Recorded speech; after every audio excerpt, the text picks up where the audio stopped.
सहारा enterprises तुमच्या स्वप्नातली गाडी आता कमी किमतीत. इचलकरंजी शहरालगत असलेल्या कबनूर चंदूर रोडवर कोन्नूर पार्कमधल्या सहारा एंटरप्राइजेस इथं पश्चिम महाराष्ट्रातली विविध बँका आणि फायनान्स कंपन्यांनी जप्त केलेल्या जुन्या दुचाकी आणि चारचाकी गाड्यांची विक्री केली जाते. शोरूम किमतीपेक्षा 25 ते 50% कमी दरात, उत्तम स्थितीत आणि संपूर्ण कागदपत्रांसह त्वरित डिलिव्हरी. दुचाकी 20,000 पासून पुढे तर चारचाकी 50,000 पुढे. आपल्या पसंतीची कार किंवा बाईक आता अगदी परवडणाऱ्या दरात घेऊन जा. विश्वास, पारदर्शक व्यवहार आणि उत्तम सेवा हेच आमचं वैशिष्ट्य. पत्ता Konnur park, Kabnur Chandur road, Ichalkaranji. Proprietor Rajubhai Ajgar. संपर्क 8055810910 आणि 9860785786. सहारा एंटरप्राइजेस, दर्जा, विश्वास आणि बचत यांचं परिपूर्ण ठिकाण.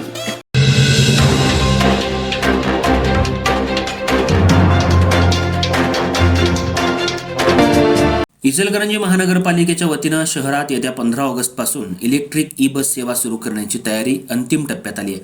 मात्र या प्रकल्पाच्या पार्श्वभूमीवर शिवतीर्थ परिसरात गाळेधारकांना जागा खाली करण्याच्या नोटिसा बजावण्यात आल्यानं फेरीवाले आणि गाळेधारकांमध्ये तीव्र नाराजी व्यक्त होतीये. या निर्णयाच्या निषेधार्थ फेरीवाले संघटनेच्या वतीनं महापालिका मुख्य प्रवेशद्वारासमोर बेमुदत उपोषण सुरू करण्यात आलंय. यावेळी आंदोलकांनी महापालिका प्रशासनाविरोधात जोरदार घोषणाबाजी करत आपल्या मागण्या मांडल्या.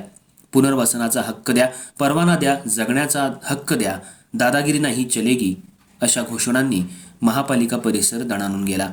आंदोलकांचं म्हणणं आहे की अनेक वर्षांपासून शिवतीर्थ परिसरात व्यवसाय करून ते आपल्या कुटुंबाचा उदरनिर्वाह करतायत.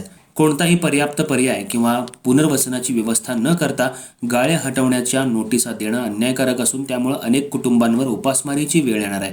प्रशासनानं ई बस सेवा सुरू करणं स्वागतार्ह असलं तरी त्यासाठी लहान व्यावसायिकांचे रोजगार हिरावून घेऊ नये अशी मागणी त्यांनी केली.